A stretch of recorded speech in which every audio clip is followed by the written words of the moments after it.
Now, this last summer, I was looking at the world, and I suspect that you guys were, and seeing all kinds of things happening. And there's a page that Esri has. It's our disaster response page, and it's just esri.com/disaster. And so I recommend this to people to use in some of their workshops, because there's always something happening. And that's interesting to look at, but it's frightening to have to live with. And so one of the big ones this summer that I was paying attention to also was the drought monitor, looking at, okay, I'm over on the right-hand coast, so I don't have to cope with the drought issues, but wow, a lot of people that I knew were working with that. And this is of a particular interest for me, just because back in grad school days, I spent the summer of 1975. I was a 1-year-old in grad school, I'll have you know. But I spent that summer in the Juneau ice field, climbing in and out of glaciers and understanding climate change way back then and recognizing it. And it's one of the primary things that made me become a teacher. So this is a thing that I'm sure that a lot of you have gone through something like that, where you've made some decisions about the world and that you want to get through it. And so as we were going through this last year, last fall, I said, I just want to see if we've got something on our website that I could use to show somebody something, and people could use in some of their workshops. And I ran across this climate portal. I saw Dan's picture there, and I said, Dan, I know him. He's got to be able to do this. He's got to give us a webinar. And I asked him. Dan, bright guy that he is, said, you know what? If this is for an educational audience, I'm going to have to get help from our NOAA consultant, and that is Luann Dahlman. And I knew Luann from way back when. So this is a delightful event for me to get rejoined with some people who are really wizards in a lot of this stuff, and understanding how educators can use really good data. And so Luann Dahlman, working with NOAA as a contractor, working with the climate office there as a communication and education specialist, Dan hanging out with data in the Living Atlas. And so Dan and Luann, welcome to the T3G webinar. I'm going to go ahead and stop sharing and turn it over to you guys.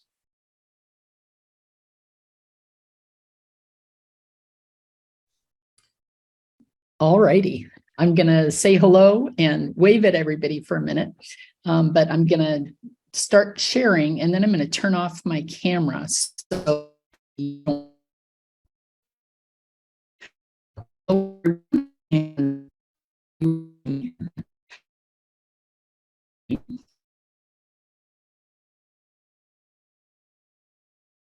And embiggen it, as Charlie encourages.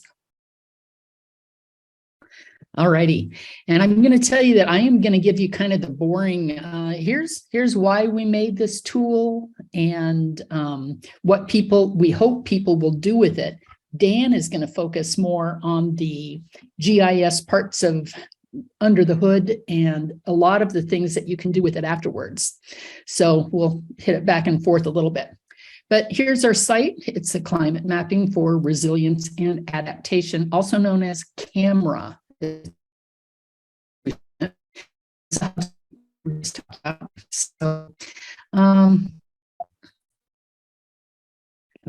there we go.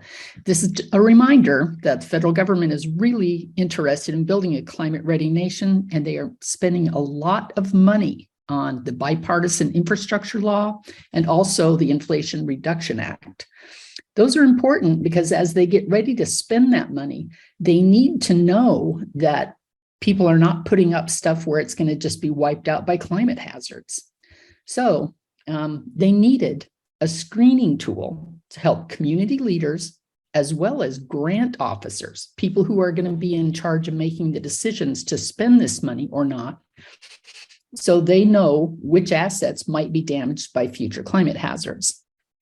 So they needed this tool pretty badly. They wanted to get it out. And the White House works in an interesting way. People sometimes have a short detail to the White House. They are from other agencies, but they go and work there for, say, 4 or 6 months. And boy, they want to get something done and make their mark on the world in that short time. So we definitely made this happen fast. I think 4 months from contract to going live. So we did contract with Esri to do it, and Dan was the creative genius. I was at the end where we heard from people what they need in it and those sorts of things. So it's been back and forth trying to improve it all along. Ideally, we would have something like these little dots show that gave us climate risk at every location in the nation. However, it's really takes a lot of local information to do that. We can help people get started though. And I'm just going to tell you, there's another site that this is involved with. It's the U.S. Climate Resilience Toolkit. I'm one of the managing editors for that. And we have this Steps to Resilience framework. It's a way to take risk management and give it to you in 5 steps and help you move through it. And our first step in it is understanding exposure. And that's what this tool is. It helps people understand exposure if their assets are in places where they could be harmed. And this will be the last vocabulary lesson, but I do want you to understand. If we can help people figure out what their exposure is, then they have to get other information in order to come up with vulnerability and risk. I'm just going to show you a real quick example here in the background of this picture. You can see that there's some heavy rain happening here. And there's a field here on the left, and yep, it's exposed to flooding. There's also a building right here, and it is also exposed to flooding. But you can probably imagine that they have different sensitivities. The field, especially since the furrows are going in the same direction here, is not very sensitive to it. But if you flood a building, you've got another thing coming, I guess. So the potential impact is different for them. Assets can also have adaptive capacity. For instance, maybe they have a sandbagging machine right behind this building right here. And so they're not really in any danger. That would be, adaptive capacity. So they're not vulnerable. So it takes a lot of local information to calculate this risk thing. I think right here that I will drop out of this and go into the tool. I'm going to start right here, that nice graphic at the top, and just a little reminder, knowing which hazards could harm the things you care about is the first step in protecting them. And we're going to try to help you with that. So the very first thing you come to is it's a cool thing to explore. And it was important to people to have this, so we built it. Climate-related hazards in real time. They're affecting U.S. communities every day. And so here's the real-time statistics and maps. The first one here is wildfire, and I thought it was very interesting. We have this great little interactive graph thing, so you can see, boy, just in the past 2 days, it's jumped. So you could look into what's going on there. But these are fully pop-ups ready, those sorts of things. For every fire on here, 14 people working it, has burned 529 acres since it was discovered yesterday. And then we've paired this with air quality that's less than stellar, so you can see where smoke is an issue. The drought monitor also has the opposite thing. It's gone down nicely. For our friends in California and me here in the Phoenix area, we're just out of drought. But these are set up so they tell how many people are experiencing it. The inland flooding one is also kind of cool. We've paired flood alerts from the National Weather Service with, 72-hour estimates for precipitation.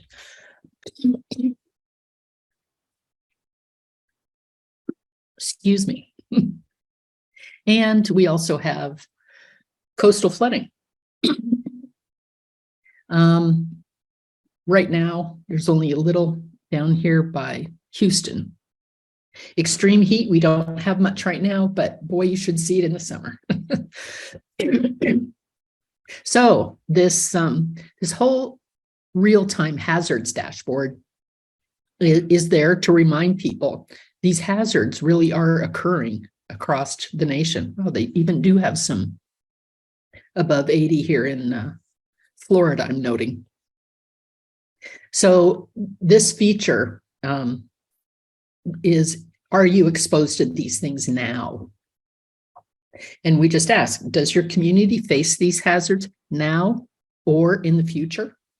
And so in order to look at them for the future, I want to just have a little use case so that we are all thinking of the same place and the same hazards.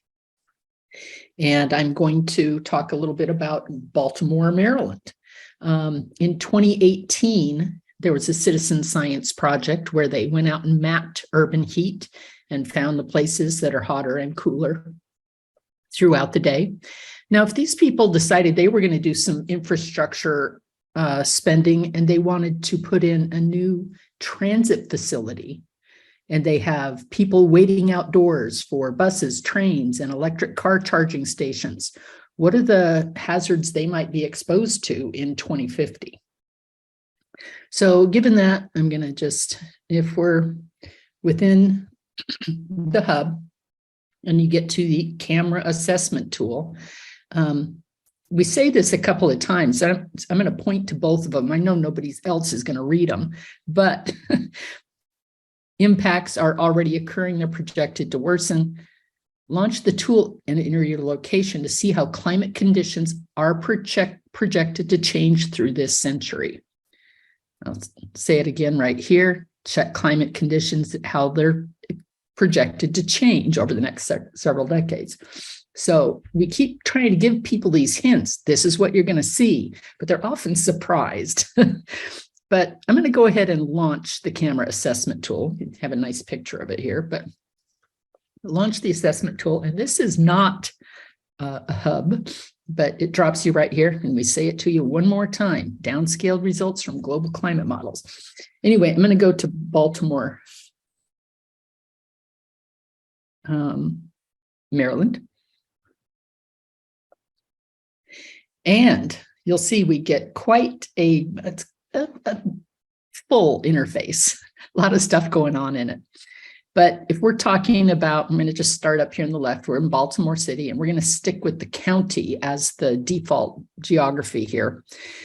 Down the left, we have those same 5 climate hazards, and the top one is extreme heat. And for each of these, there are going to be climate projections, different variables related to that hazard. Since we're thinking about extreme heat in Baltimore, I'm going to look at this. I'm going to show you climate projections and we have them for 3 times within the century. 30 years centered on 2030, on 2050, and on 2085. And if we get emissions under control, a lower emission scenario, versus if we let them continue increasing. So this area is giving those numbers. I'm going to jump down to this one, annual days with maximum temperature greater than 100 degrees. Now, if y'all have been to Baltimore and it's 100 degrees, you're uncomfortable, period. And if we're thinking about waiting for buses, trains, or your charger, you can see that here in the early century, the 30-year average, maybe about 5 days over 100.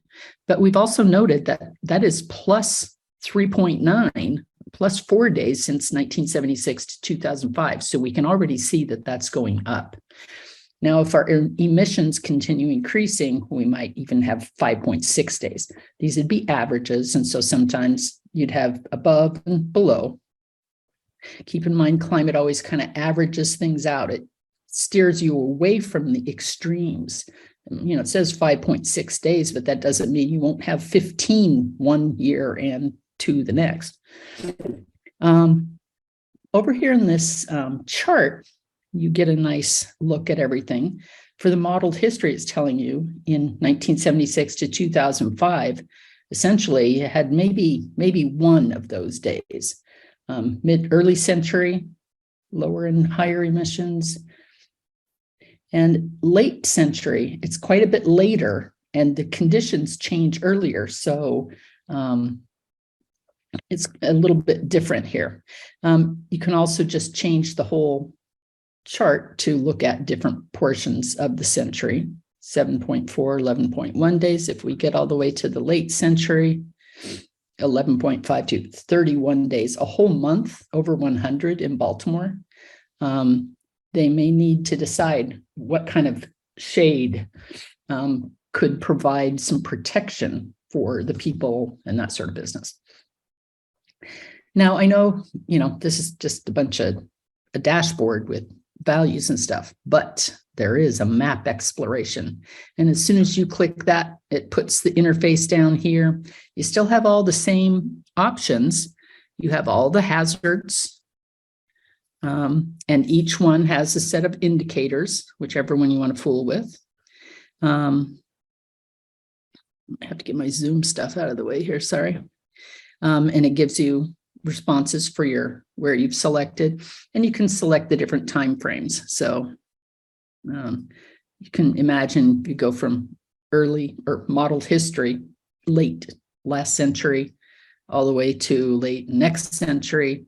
And that's on lower emissions, but then you can always look at the higher emissions as well.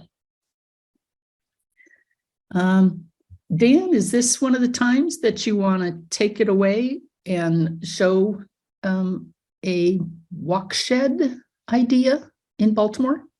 Yeah, sure. I'm happy to do that. I think, all right, I will start sharing my screen. And all right, so as Charlie mentioned, I work within the Living Atlas team, and all the information that you see, all the maps and layers and data in the camera portal are also available in Living Atlas.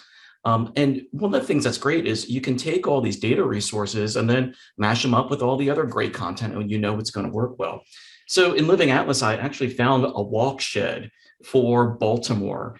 And so this is a 1 mile walk shed for every train track location or train stop location on the MARC and Amtrak lines.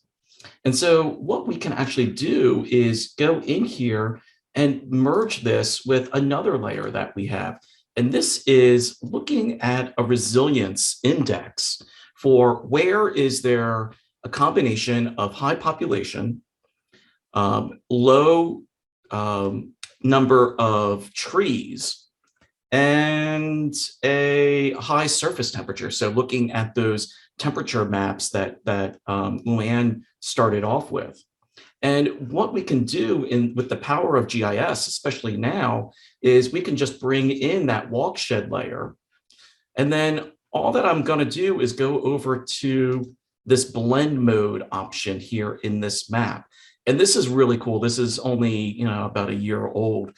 We can scroll down. These are basically like Photoshop effects that you can apply to different map layers to help really almost do GIS analysis. And I'm going to choose this option called Destination at Top. And what we're going to do is it's going to suck the colors of the bottom map, the tree mapping map, into the polygons of the walk shed. And now we can see where are the polygon walk sheds in most need of a tree planting. So we can see that the ones over here aren't so much in need. There's a least benefit for tree planting, but maybe this one up here would be more beneficial in use for, and then of course the ones in the inner city corridor. So we can really start to combine some of the future projection information with the current information, and then also bring in the human components to start to understand, kind of get down into the kind of workflow that Luann outlined about assessing exposure, vulnerability, down into vulnerability, sensitivity, vulnerability, and eventually risk. So with that, I'll hand it back over to you, Luann. Okay, and I'm going to find the share thing again.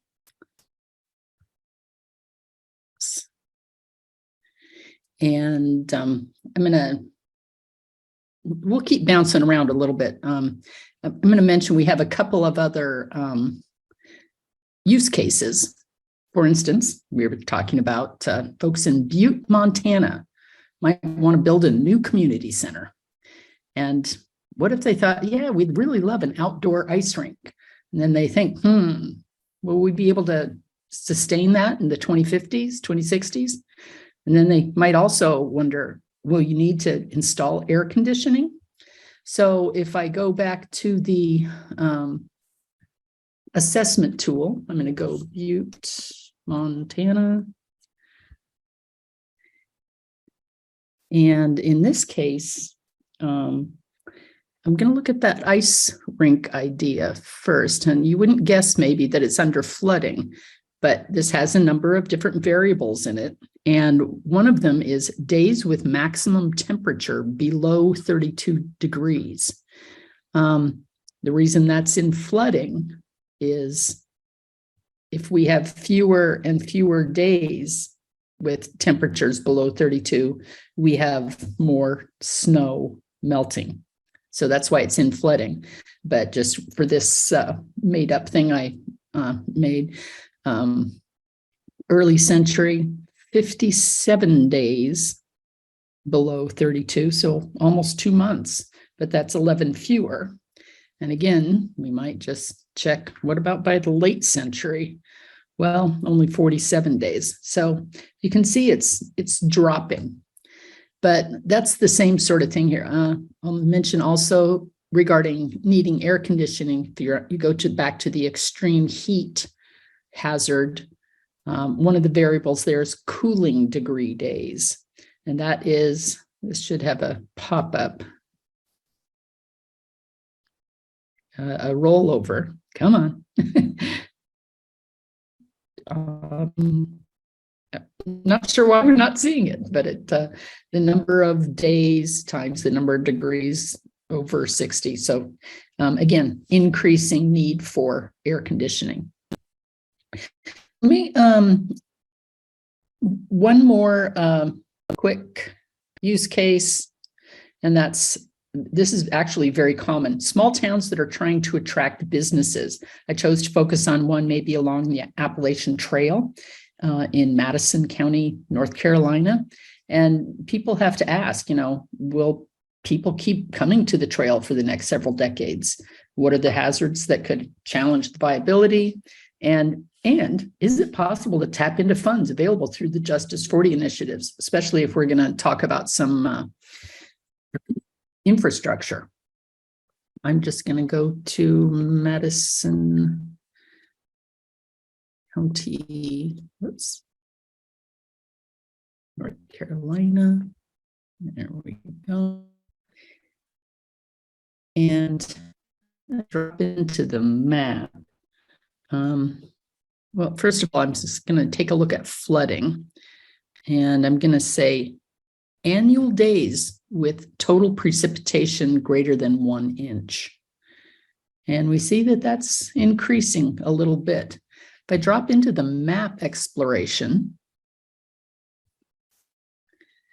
you'll come up with some different colors and indicators. I may have confused it, by the way. There we go. You'll notice, by the way, that we encourage you, rather than having a wildly changing legend here, we simply encourage people to go for the pop-ups. We tried to give real plain language descriptions of what you're seeing there. So again, if you're going to look at these and late century higher emissions, maybe flooding isn't a big issue, but maybe it's increasing. Exposure is increasing. The reason I wanted to go here is I wanted to say up in the upper right, we have a couple of things that I haven't pointed out yet. There are 2 flags. One is called the building. I'm sorry, I have to move my Zoom thing. Building code. And this area has lower resistance. is what it's saying. And this is a FEMA effort to track building codes. They're aware that if you have more restrictive building codes that insist upon certain levels of resilience, places do a little bit better. So this is a flag that shows this area does not have lower resistance. No part of the county is required.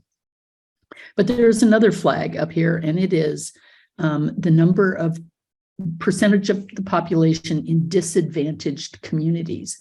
And this is kind of important because this is an effort to spend 40% of certain federal funds on these communities that have had burdens. So one thing I'll do is I'm going to go over here from county and click down to census tract. And sure enough, this one comes up as a disadvantaged community. And if you find communities that have that issue, a simple click on that button will take you to the CGEST tool, talk about the categories of burdens, what's going on there, why these people are eligible for new things. They also have a map that you can explore. I won't get right to the same place, but if you find a disadvantaged community and click it in this tool, it gives you a great description. Yes, it's disadvantaged and why. Well, here's the categories. One of them is transportation. They're in the 99th percentile of transportation barriers. Average of relative cost and time spent on transportation. So these people are not getting around easily. And then workforce development. So there's a number of socioeconomic things here that you can get into as well. Back in the assessment tool, I will just point out you can get back to the hub here, camera hub. There's a user guide. There's also a cool thing, get complete report. I already did this. I did it for Baltimore. And what it does is goes and compiles all 5 of the hazards, a report for you. It's a 5-page report on each one of these, gives you some demographics over on the left, and the national risk index rating at the top. This is another thing that may be integrated into some of the grant applications and those sorts of things. So I want you to be aware of that. What I'm going to do now, though, is go back to camera and point out just a couple of other things. So below the tool, there are 5 story maps that are on these hazards, and the maps that they include are pretty cool. Some of them, in each case, there's something about now, there's something about the future. Definitely worth looking at the maps that we put together. We want to know what climate resilience policy is being set at the federal level. Here's the part that Dan was using before, decision relevant climate data. And these are just loaded with all the data that we have within camera and then other data as well. I'm going to let Dan talk about some more of those. And then, of course, we encourage you to go to the Climate Resilience Toolkit, Steps to Resilience. And I appreciate everybody putting up with my choking today, but I am handing it over to Dan now. All right, thanks, Luann. So what I am going to do is take you on a little bit of a tour of what you can do, especially with this open data component. You know, we're all GIS nerds and we like to get in there. We like to make maps. We like to analyze the intersections of different layers. And I'm going to show you how you can really start to extend what you've seen the app do into some more detailed local analysis. So let's dive in here. So again, we've organized everything into these 5 different topic areas, and we've added more data and more data layers from Living Atlas than what was just in the screening tool. So for example, you can get like the seasonal outlooks for temperature and precipitation and the real-time live feeds. I think I saw somebody mention something that they love live feeds here, and the warnings that we are doing some summaries on, and maybe there's some other interesting applications that you would like to dive into. I'm going to instead go over here to this climate models collection. And this is all of the data that was powering the application. Climate models are very complex. They're usually really nasty data formats that you don't want to deal with. And so we've simplified access to all this information by leveraging web services. And so you can go in here and get either the raster form of the climate data. So here we can look at the higher emissions scenario, and I want to use this in a, let's just open this up in ArcGIS Online. I think sometimes it's easier to read things here. So you can see the full description of everything that's here. This is a multi-dimensional web layer, meaning there's 30 some, 40 some different variables that are included in this analytical web layer. All of those different thresholds that you saw in the camera screening tool, along with other ones.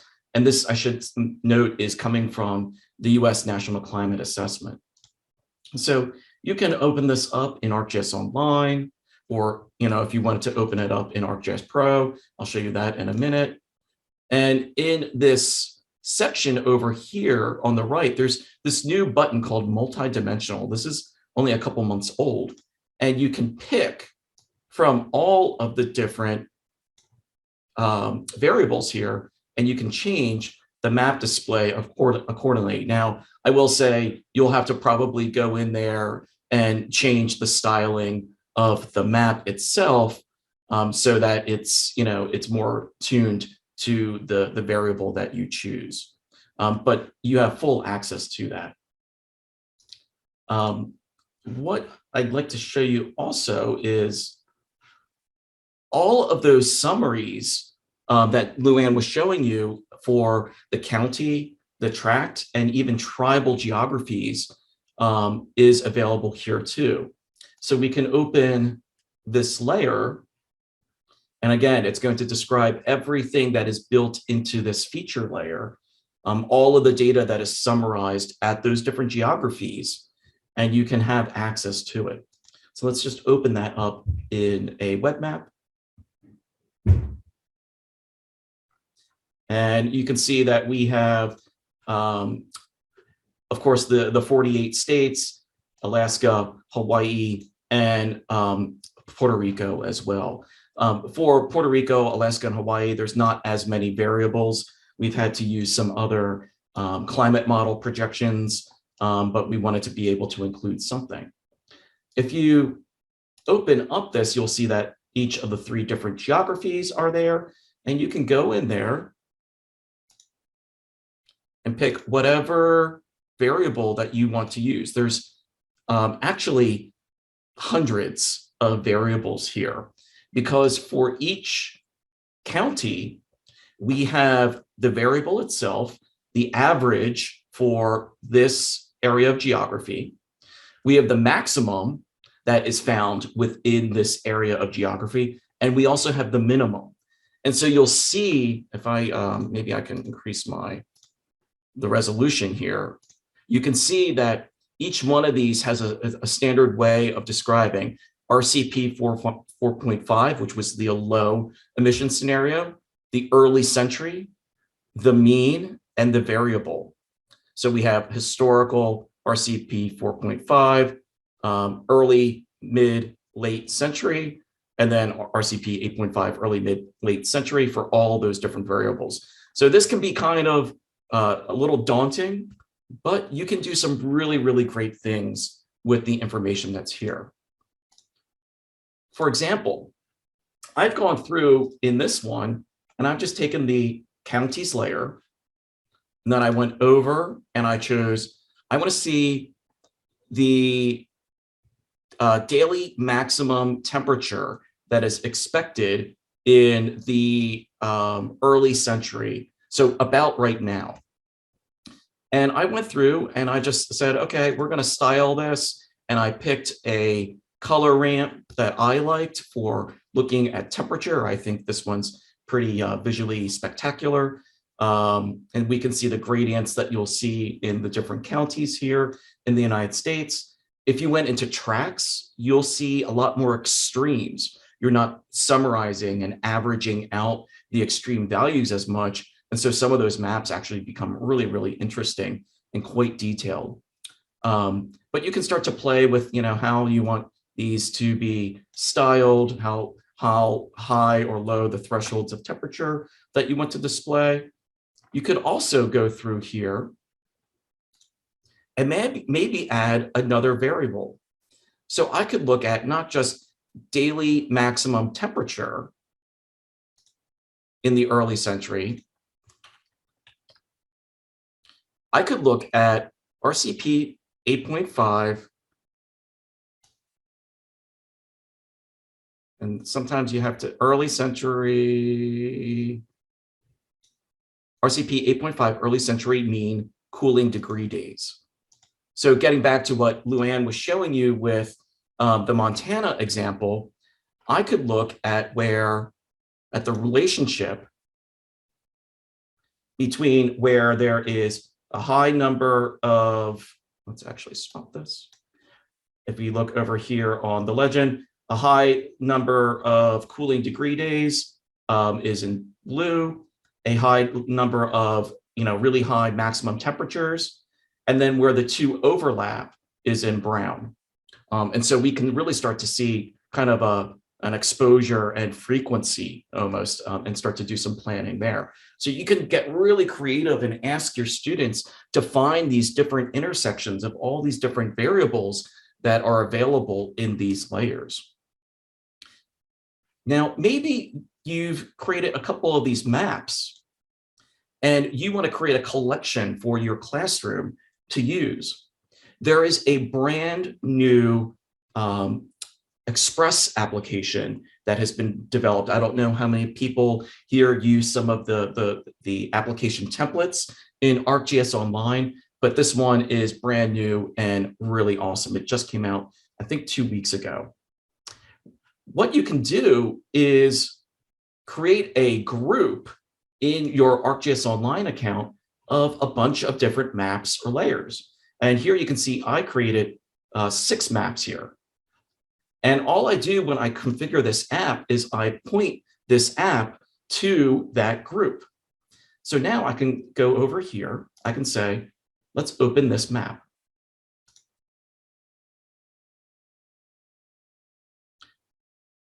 And of course, you will have the option to change the base map, and you can swap this to a 2D or a 3D perspective. But one of my favorite things is it automatically comes with a swipe tool. So when you open up the map layers, we can see that I built in here average annual days above 90 degrees around 2050, and then the same variable for 2100. And so then I can take and swipe and see what that change will be. Not only can I do that, I can click and I configured a really nice pop-up here. So I can see for 2050, Lyman County, South Dakota will have 76 days above 90. And then it'll increase a little bit later on. I'm going to go over to Riverside County where I live, and we can see that it jumps from 156 to 180 days a year of days over 90. And there's some other really nice statistics that you can build into your pop-up. All good maps need a good pop-up, in my opinion. So you can start to create these different collections that you can then share with your students. They can go through and they could sketch. Maybe they want to draw, an area around here, and this is going to be their focal study that they're going to talk to the classroom about. And everybody can key in on this particular area here, and they can, do all sorts of fun things with this application. So I think that's really neat. Again, all you do is find maps. Maybe there are existing maps in Living Atlas. Maybe there are maps that you created yourself or another colleague, and you can just put them in a group and point your app to that. And it's a really great, simple tool to use. The last thing that I wanted to show you is we can also go into ArcGIS Pro if you're a Power GIS user, and I can pull in that same raster data from Living Atlas. So we can see our climate thresholds. It is multi-dimensional. So I can pull down to get my cooling degree days. Again, I want to see the areas that are going to have the greatest need for air conditioning in the future. And then I can do something like pull in the US transmission lines for the United States. This is also in Living Atlas. And I could do something like go in here and say, I want to sample my climate data with my transmission line data, and